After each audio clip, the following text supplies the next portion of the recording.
Hello दोस्तों। Bihar police constable का परीक्षा 2024 में 21,391 पदों पर होने वाला है। इसका परीक्षा 7 अगस्त से शुरू होगा। 7 अगस्त से शुरू होगा इसका परीक्षा। ठीक है फ्रेंड्स। और इसे 31 अगस्त तक CSBC द्वारा इसका एग्जाम कंडक्ट कराया जाएगा। ये रिवीजन वाला प्रैक्टिस सेट है। ठीक है। अब आपके पास ज़्यादा समय नहीं है तो आप इस प्रैक्टिस सेट को टारगेट बना लें 7 अगस्त तक का। आपको हम 50 क्वेश्चन जो प्रीवियस ईयर्स क्वेश्चन है कराने वाले हैं और इसका उदाहरण के साथ कम से कम 200 क्वेश्चन तैयार होगा जो आपका चैप्टर वाइज होगा। ये काफ़ी इम्पोर्टेंट है, तो जल्दी से आप एक लाइक कर दें और मेरे साथ बने रहें। इस बार वर्दी आपकी होगी। तो चलिए शुरू करते हैं आज का नया क्लास। पिछले वीडियो में हम 1 से 50 तक का कवर किए थे। अब आप 51 से स्टार्ट करते हैं। देखिए फ्रेंड्स, 51 नंबर क्वेश्चन देख लीजिए आप। देखिए, निम्न में से भारतीय संविधान का कौन सा अनुच्छेद नागरिकता से संबंधित है? नागरिकता से संबंधित कौन सा संविधान अनुच्छेद है? तो ये है आपका अनुच्छेद 5 से 11 जो है, ये नागरिकता से संबंधित है। 5 से 11 नागरिकता से संबंधित है।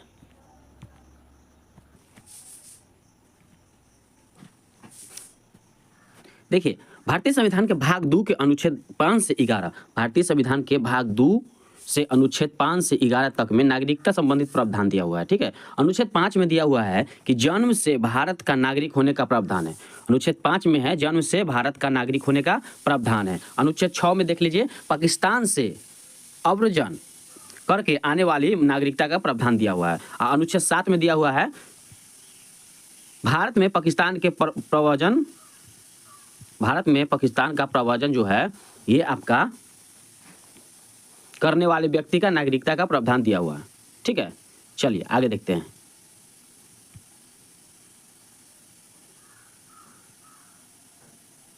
देखिए,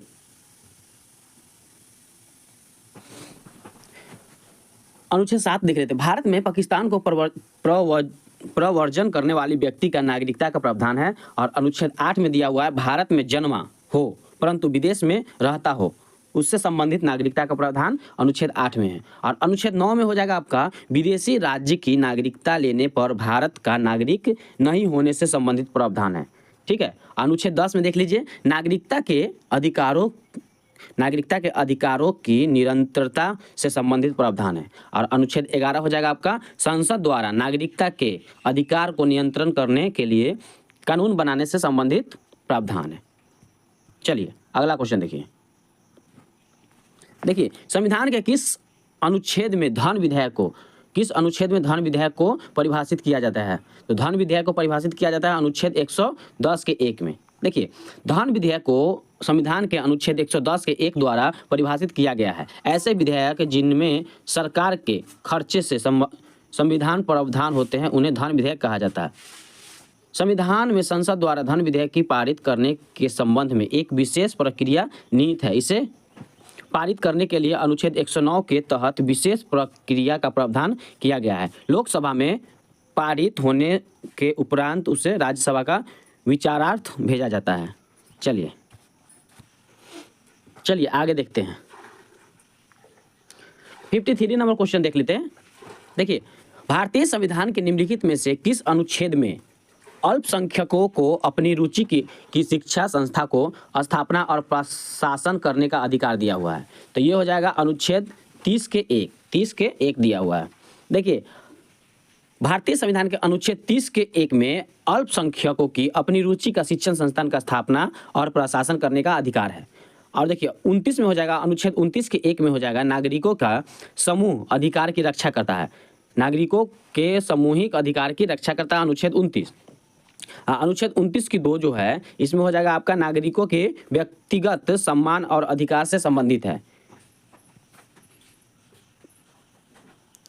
और अनुच्छेद 30 के 2 हो जाएगा अल्पसंख्यक वर्गों के सांस्कृतिक और शिक्षा प्रावधान के बारे में बताया गया है। चलिए अगला क्वेश्चन देखते हैं।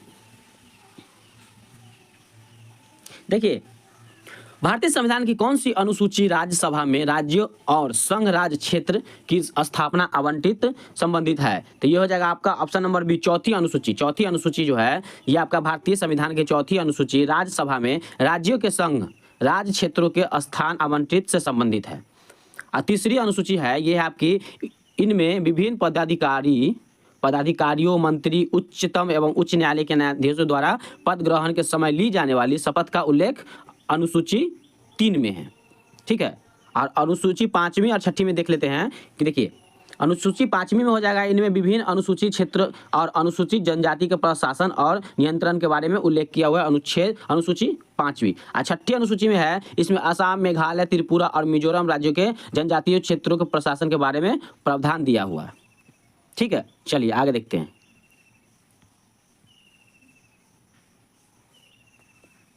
देखिए भारतीय संविधान के अनुच्छेद 368 का संबंध है। 368 का संबंध किससे है? तो ये हो जाएगा आपका संविधान संशोधन से। संविधान संशोधन से ऑप्शन नंबर डी। देखिए भारतीय संविधान के अनुच्छेद 368 का संबंध संविधान संशोधन से है। भारतीय संविधान के भाग 20 के अंतर्गत अनुच्छेद 368 में संसद के संविधान संशोधन की शक्ति प्रदान की गई है। भारतीय संविधान में 3 प्रकार के से संशोधन किया जाता है। पहला है आपका साधारण बहुमत द्वारा, दूसरा है आपका विशेष बहुमत द्वारा और तीसरा है आपका विशेष बहुमत तथा राज्य के अनुमोदन से। संविधान संशोधन के लिए विधेयक संसद के किसी भी सदन का प्रस्तुत किया जा सकता है। चलिए अगला क्वेश्चन देखते हैं।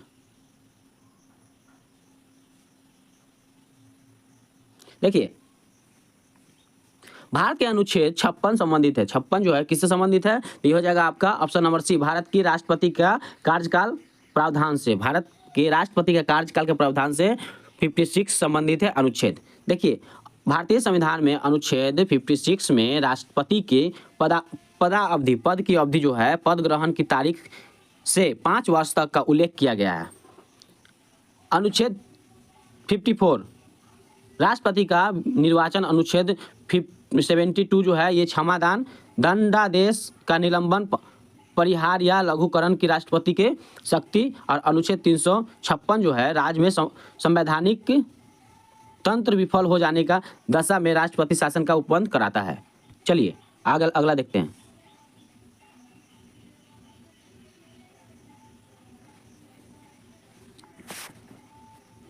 देखिए भाषण और अभिव्यक्ति का अधिकार प्रदत्त है। भाषण और अभिव्यक्ति का अधिकार प्रदत्त है। तो ये हो जाएगा आपका ऑप्शन नंबर बी, संविधान के अनुच्छेद 19 द्वारा। संविधान के अनुच्छेद 19 द्वारा।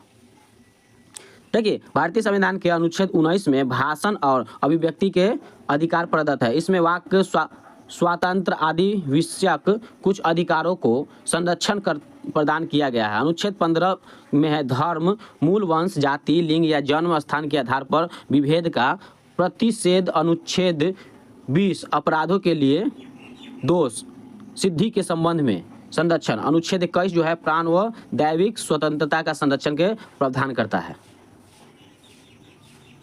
चलिए अगला देखते हैं। देखिए भारत के संविधान में चुनाव प्रणाली का प्रावधान किन अनुच्छेद में किया गया है? तो चुनाव प्रणाली जो है ये आपका अनुच्छेद 324 से 329 में किया गया है।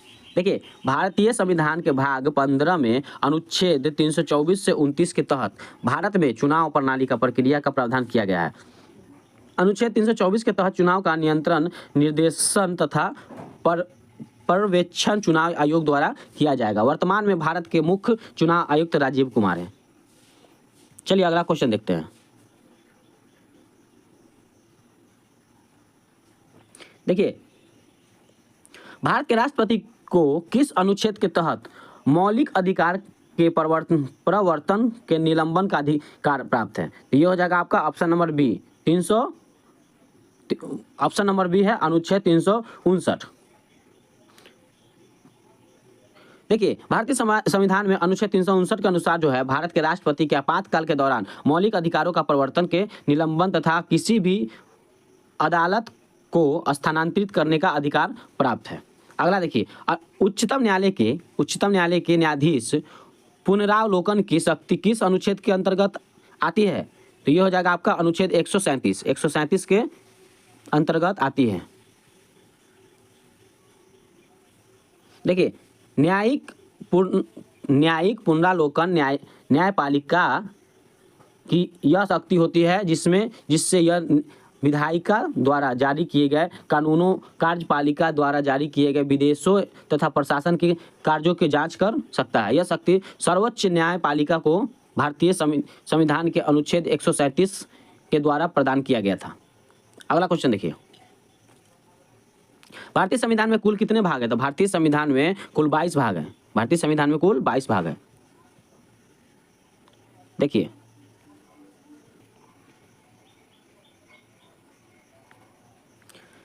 भारतीय संविधान में 22 भाग में विभाजित है। भारतीय संविधान जो है ये 22 भाग में विभाजित है तथा इनमें 395 अनुच्छेद एवं 12 अनुसूचियां हैं। संविधान सभा के 284 सदस्यों ने 24 जनवरी 1950 के दस्तावेज पर हस्ताक्षर किया। उनमें 15 महिलाएं भी शामिल थी। इसके पश्चात 26 जनवरी 1950 को भारत का संविधान पूर्ण रूप से अस्तित्व में आया। इसका निर्माण 2 वर्ष 11 महीना और 18 दिन का समय लगा था। चलिए अगला देखते हैं। देखिए, मत मतलब वोट देना होता है। मत देने का अधिकार भारतीय संविधान के किस अनुच्छेद में आता है? तो अनुच्छेद 326 में आता है। 326 में आता है। देखिए, भारतीय संविधान के अनुच्छेद 326 में प्रावधान है कि लोकसभा और प्रत्येक राज्य के विधानसभा के चुनाव वयस्क मताधिकार के आधार पर होंगे। व्यक्ति जिसकी आयु 18 वर्ष है, 18 वर्ष या उससे अधिक है, उसे मत देने का अधिकार है। भारतीय संविधान के अनुसार मताधिकार का संवैधानिक अधिकार है। 61वें संविधान संशोधन अधिनियम 1989 में मतदान की आयु 21 वर्ष से घटाकर 18 वर्ष कर दी गई है। अगला क्वेश्चन देखिए, भारतीय संविधान के अनुसूची 6 में किन किन राज्यों को शामिल किया गया है? तो ये हो जाएगा आपका उसमें असम, त्रिपुरा, मेघालय एवं मिजोरम। देखिए, भारतीय संविधान के अनुसूची 6 में 4 राज्यों का आदिवासी क्षेत्रों के प्रशासन से संबंधित प्रावधान है। जो राज्य है असम, मेघालय, त्रिपुरा और मिजोरम, इससे संबंधित अनुच्छेद 224 के 2 एवं 275 के 1 भी है। चलिए अगला देखते हैं, पंचायतों के सुपुर्द विषयों की सूची बताइए। तो ये हो जाएगा आपका 11वीं अनुसूची में है ये पंचायतों के सुपुर्द। एक देखिए 11वीं अनुसूची में है। यह अनुसूची संविधान में 73वें संवैधानिक संशोधन अधिनियम 1992 के द्वारा जोड़ी गई है। इसमें पंचायती राज संस्थाओं को कार्य करने के लिए 29 विषय प्रदान किए गए हैं और 12वीं अनुसूची में इस अनुसूची 74वें संविधान संशोधन अधिनियम 1993 के द्वारा जोड़ी गई है। इससे शहरी क्षेत्र की स्थानीय स्वशासन संस्थाओं को कार्य करने के लिए 18 विषय प्रदान किए गए हैं और 7वीं अनुसूची में हो जाएगा आपका केंद्र और राज्य के बीच शक्तियों का विभाजन से संबंधित है। चलिए अगला क्वेश्चन देखिए, हमारे संविधान के किस अनुच्छेद में पर्यावरण का संरक्षण तथा संवर्धन उपबंध है? तो ये हो जाएगा आपका ऑप्शन नंबर बी अनुच्छेद 48 के क। देखिए, राज्य के नीति निर्देशक सिद्धांत का वर्णन संविधान के भाग 4 में अनुच्छेद 36 से 51 तक किया गया। अनुच्छेद 48 के क के अंतर्गत पर्यावरण के संरक्षण व संवर्धन तथा वन्य जीवों के रक्षा के प्रावधानों का उल्लेख किया गया है। अनुच्छेद 48 में हो जाएगा कृषि और पशुपालन संगठन। अनुच्छेद 47 में हो जाएगा लोगों के पोषाहार एवं जीवन स्तर का ऊपर उठाना तथा मादक करना। चलिए अगला क्वेश्चन देखते हैं।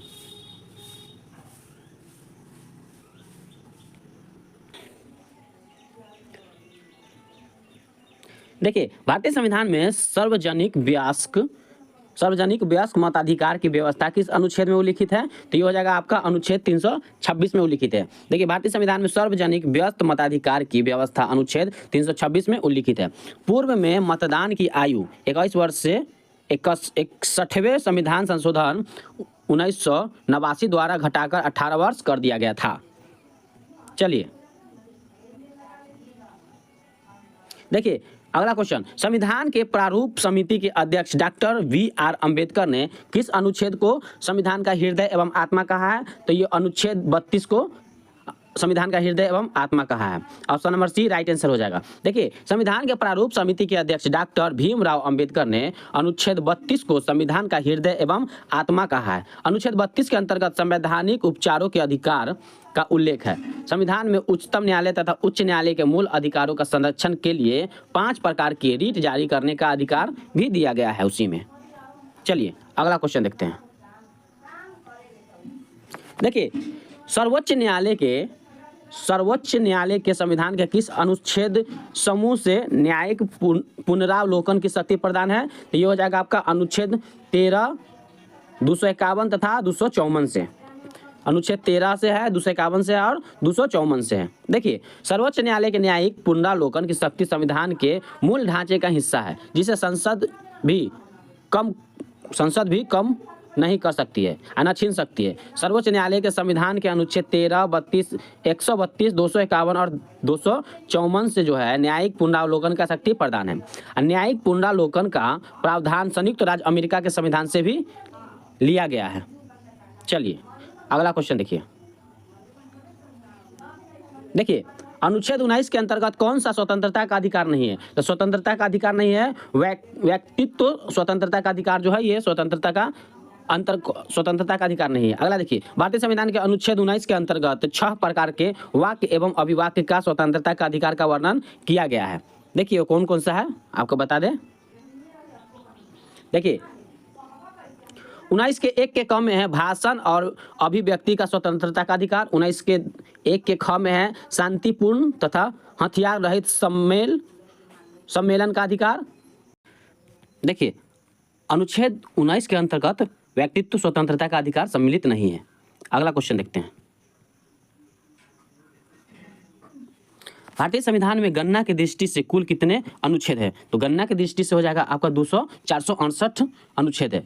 देखिए, मूल रूप से संविधान के अनुच्छेद 395 अनुच्छेद है और 22 भाग में विभाजित किया गया और 8 अनुसूचियां थी, किंतु विभिन्न संशोधन के परिणाम स्वरूप वर्तमान में कुल 468 अनुच्छेद, 25 भाग एवं 12 अनुसूचियां है। देखिए अगला क्वेश्चन, भारतीय संविधान की 8वीं अनुसूची संबंधित है। तो 8वीं अनुसूची किससे संबंधित है? तो ये हो जाएगा आपका भारत की भाषाओं से संबंधित है। 8वीं अनुसूची भारत के भाषाओं से संबंधित है, भारत का भाषाओं से संबंधित है। Option number C right answer हो जाएगा। देखिए, भारतीय संविधान की 8वीं अनुसूची जो है भारत के राजभाषाओं से संबंधित है। संविधान की 8वीं अनुसूची में 22 भाषाओं का उल्लेख है। संविधान की 8वीं अनुसूची का मूल रूप से 14 भाषाएं थी। मूल रूप से पहले 14 भाषा थी, अभी 22 भाषा है उसमें। चलिए अगला क्वेश्चन देखते हैं।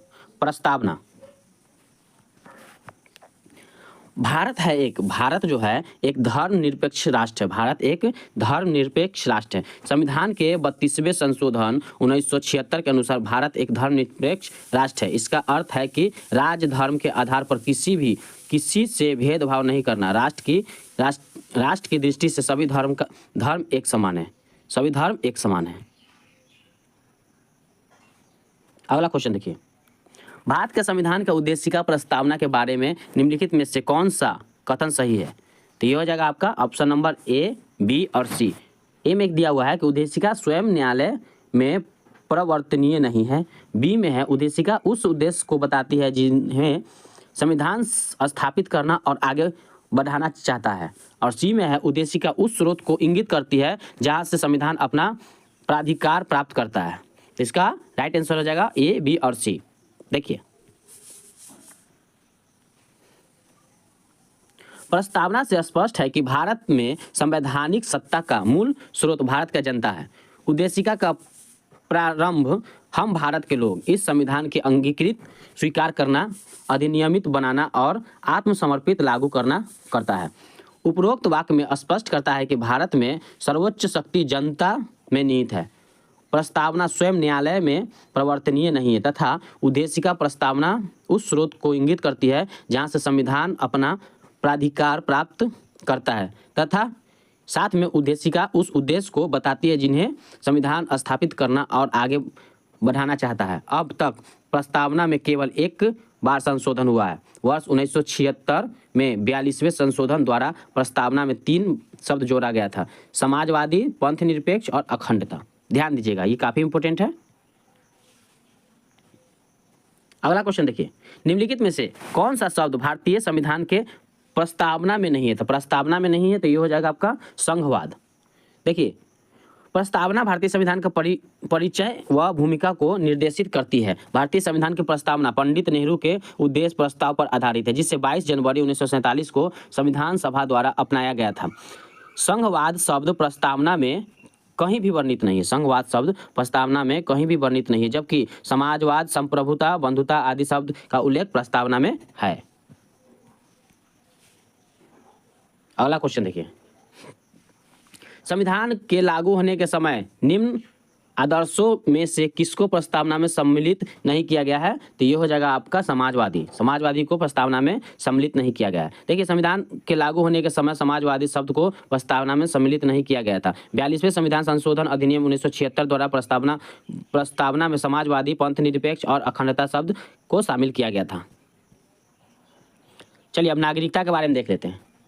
देखिए, भारतीय सरकार द्वारा दोहरी नागरिकता कब स्वीकृत की गई थी? तो दोहरी नागरिकता 2005 ईस्वी में स्वीकृत की गई थी। देखिए, भारतीय संविधान में एकल नागरिकता का प्रावधान भारतीय नागरिकता अधिनियम 1955 के अनुसार भारतीय नागरिकता प्राप्त करने का अधिकार है। इस अधिनियम के तहत कोई भी भारतीय दो देशों की नागरिकता नहीं ले सकता है। अगर वह ऐसा करता है तो इस अधिनियम के धारा 9 के मुताबिक उसकी नागरिकता समाप्त कर दी जाएगी। प्रश्नगत अनुसार 1905 में LM शिवंती दोहरी नागरिकता स्वीकृत की गई थी, जबकि वर्तमान 2016 में दोहरी नागरिकता का संशोधन किया गया था। दोहरी नागरिकता का संशोधन भी किया गया था। अगला क्वेश्चन देखिए,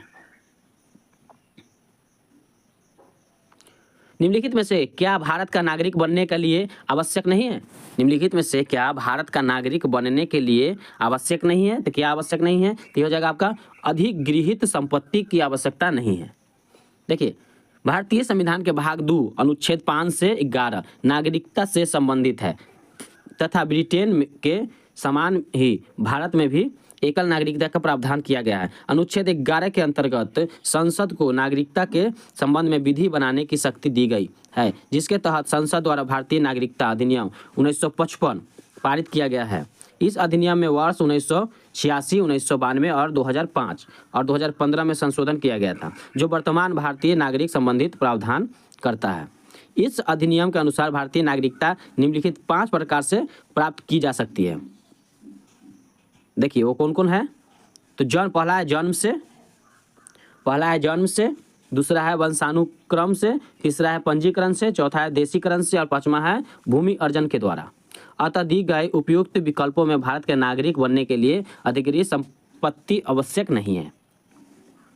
अगला क्वेश्चन देखिए, कोई व्यक्ति भारतीय नागरिक नहीं होगा यदि वह स्वेच्छा से दूसरे देश की नागरिकता ग्रहण कर चुका हो तो भारत के नागरिक नहीं होगा। देखिए, कोई भी व्यक्ति भारतीय नागरिक नहीं होगा यदि वह स्वेच्छा से दूसरे देश की नागरिकता ग्रहण कर चुका हो।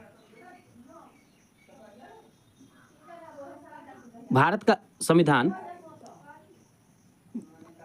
एकल नागरिकता प्रदान करता है, इसका आवश्यक है।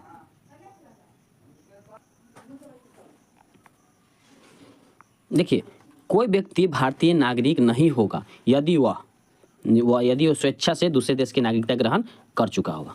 चलिए अगला क्वेश्चन देखते हैं। देखिए, भारत में नागरिकता संबंधित विधान बनाने का प्राधिकार प्राप्त है। विधान बनाने का प्राधिकार प्राप्त है उसको संसद को प्राप्त है। भारत में एकल नागरिकता का प्रावधान है जो संविधान के भाग 2 के अनुच्छेद 5 से 11 के बीच उल्लिखित है। नागरिकता से संबंधित कानून बनाने का अधिकार भारत के संसद को है। चलिए मौलिक अधिकार के बारे में देख लेते हैं। देखिए, भारतीय संविधान के कौन सा भाग मूल अधिकारों के बारे में है? तो मूल अधिकार के बारे में हो जाएगा आपका भाग 3। भारतीय संविधान के भाग 3 में अनुच्छेद 12 से 35 के बीच नागरिकों के मूल अधिकारों का वर्णन किया गया है। संपत्ति का अधिकार अब एक क्या है? तो ये हो जाएगा आपका कानूनी अधिकार है। संपत्ति का अधिकार है, ये आपका कानूनी अधिकार हो जाएगा।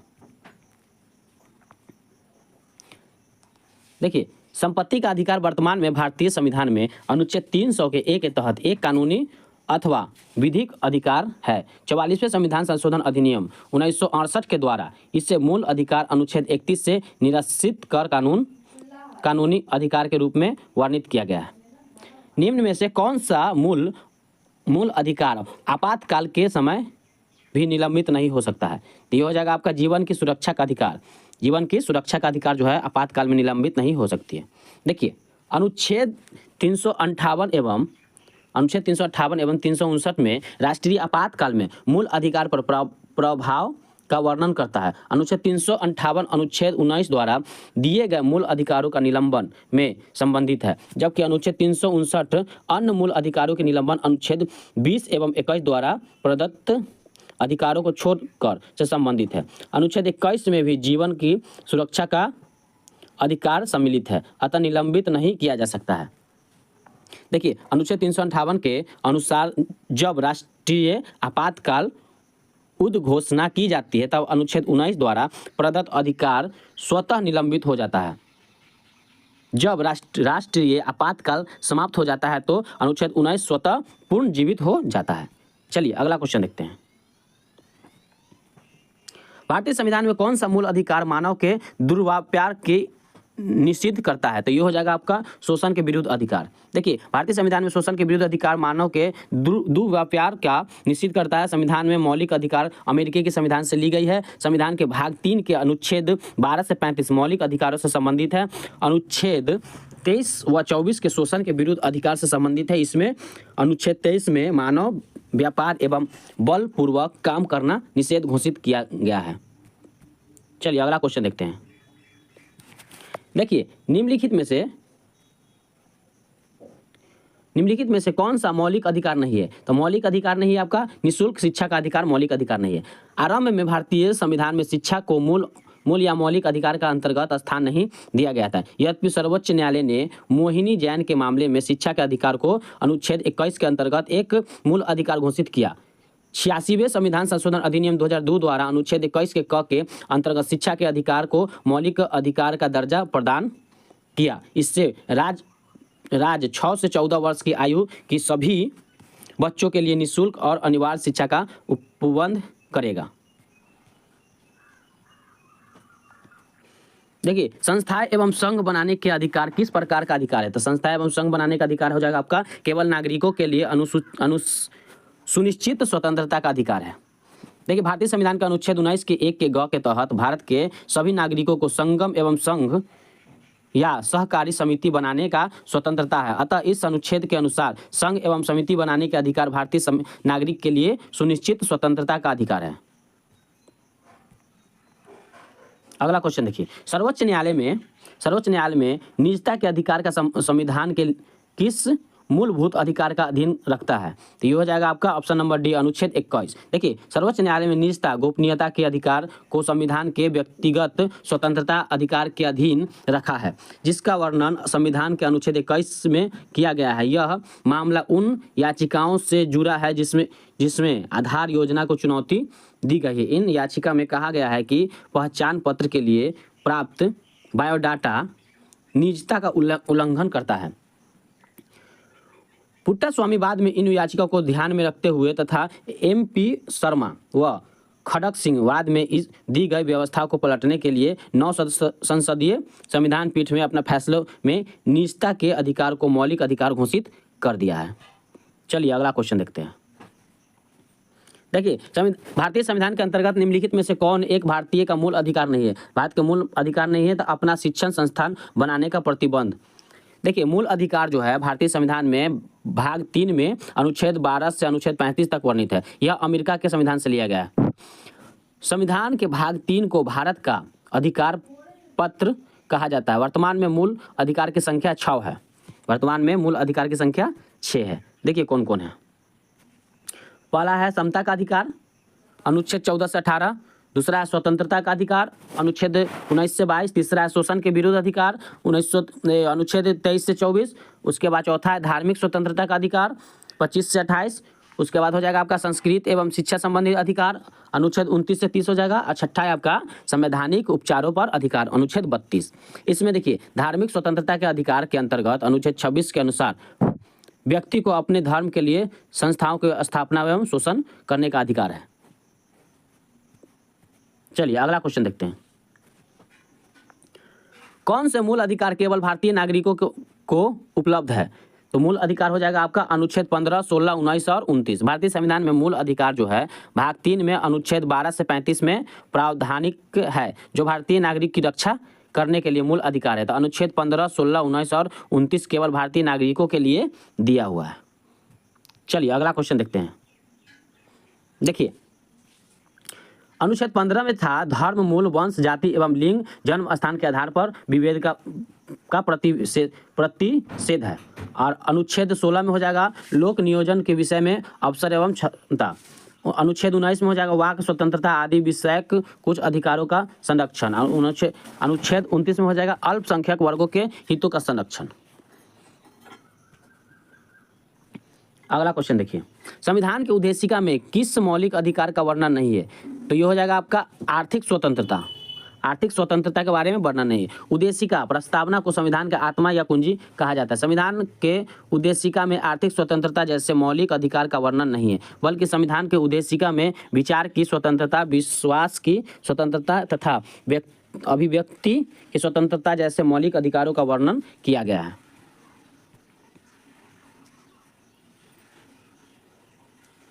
अगला क्वेश्चन देखिए, भाषण और अभिव्यक्ति का स्वतंत्रता में शामिल नहीं है। तो ये हो जाएगा आपका हड़ताल के अधिकार। हड़ताल के अधिकार देखिए, भाषण और अभिव्यक्ति का स्वतंत्रता में हड़ताल करने का अधिकार शामिल नहीं है। संविधान के अनुच्छेद 19 के 1 के तहत भाषण एवं अभिव्यक्ति के अधिकार व्यक्ति के मौलिक अधिकार के अंतर्गत आता है। हड़ताल के अधिकार मौलिक अधिकार बल्कि कानूनी अधिकार है। इस अधिकार के साथ औद्योगिक विवाद अधिनियम 1947 के अंतर्गत वैधानिक प्रतिबंध जुड़ा हुआ है।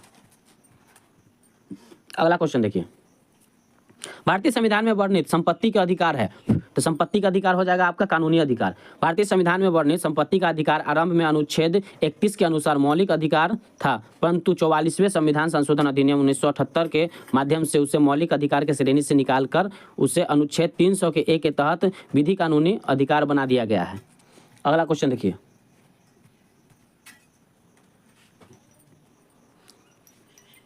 शिक्षा के अधिकार अधिनियम कब लागू हुआ? तो शिक्षा के अधिकार अधिनियम हो जाएगा ये आपका 2010 में लागू हुआ था। 2010 में लागू हुआ था।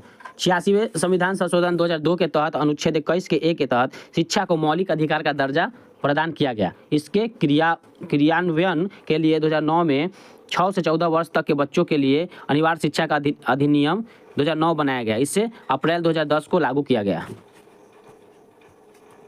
अगला क्वेश्चन देखिए,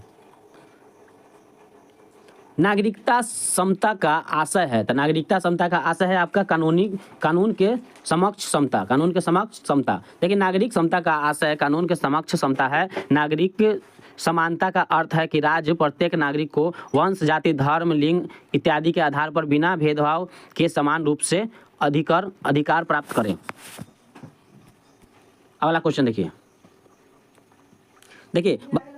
भारतीय नागरिकों के मौलिक अधिकारों का निम्न में से कौन सा विवेक संगत प्रतिबंध लगता है? तो ये हो जाएगा आपका ऑप्शन नंबर बी, संसद। भारतीय नागरिकों के मौलिक अधिकार पर निम्न में से संसद विवेक संगत प्रतिबंध लगा सकता है। संविधान के भाग 3 में अनुच्छेद 12 से 35 तक मौलिक अधिकारों का विवरण है। अनुच्छेद के भाग 3 को भारत में मैग्ना कार्टा की संज्ञा दी गई थी। अगला देखिए, हमारे संविधान के भाग 3 में उपबंधित धर्म की स्वतंत्रता का अधिकार की अभिव्यक्ति किस प्रकार की है? तो ये हो जाएगा आपका उपयुक्त दोनों, यानी कि नकारात्मक और सकारात्मक। नकारात्मक और सकारात्मक उपयुक्त में से दोनों हो जाएगा। देखिए, हमारे संविधान के भाग 3 में मौलिक अधिकारों को अंतर्गत उपबंधित धर्म के स्वतंत्रता का अधिकार है। अभिव्यक्ति सकारात्मक एवं नकारात्मक दोनों प्रकार की है। धार्मिक स्वतंत्रता का अधिकार अनुच्छेद 25 से 28 तक किया गया है। अगला क्वेश्चन देखिए, संविधान अपने नागरिकों को कौन सा अधिकार का गारंटी देता है? तो ये हो जाएगा आपका समता का अधिकार की गारंटी देता है। देखिए, भारतीय संविधान में अपने नागरिकों को समता का अधिकार का गारंटी देता है और अभिव्यक्ति की स्वतंत्रता का भी गारंटी देता है। Option number A right answer हो जाएगा। भारतीय संविधान अपने नागरिकों को समता का अधिकार अनुच्छेद 14 एवं व्यक्तित्व स्वतंत्रता अनुच्छेद 19 की गारंटी देता है। भारतीय संविधान का अनुच्छेद 12 से 35 में मौलिक अधिकार का वर्णन है। मूल संविधान में कुल 7 मूल अधिकार प्रदान किए गए हैं। वर्तमान में केवल 7 मूल अधिकार ही है। 44वें संविधान संशोधन 1978 द्वारा संपत्ति के मूल अधिकार अनुच्छेद 19 के 1 के 4 व अनुच्छेद 31 को इस सूची से हटाकर अनुच्छेद 300 के क को कानूनी अधिकार बना दिया गया है। चलिए अगला क्वेश्चन देखते हैं। निम्न में से कौन सा भारत में मौलिक अधिकार नहीं है? तो भारत में मौलिक अधिकार कौन सा नहीं है? तो ये हो जाएगा आपका काम करने का अधिकार जो है मौलिक अधिकार नहीं है। देखिए भारत काम करने का अधिकार मौलिक अधिकार नहीं है। संविधान के भाग 3 में मूल अधिकार अनुच्छेद 12 से 35 तक उनका उल्लेख है।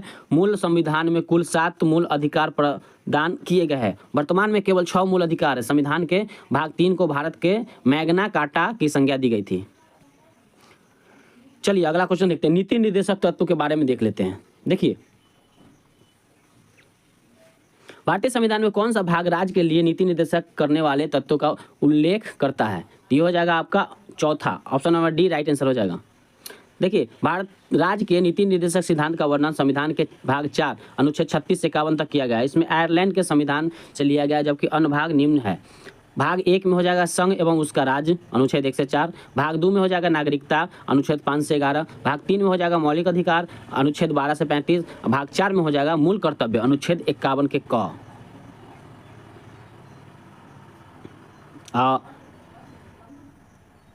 और देखिए भाग 10 में हो जाएगा आपका, भाग 15 में हो जाएगा निर्वाचन अनुच्छेद 324 से 329।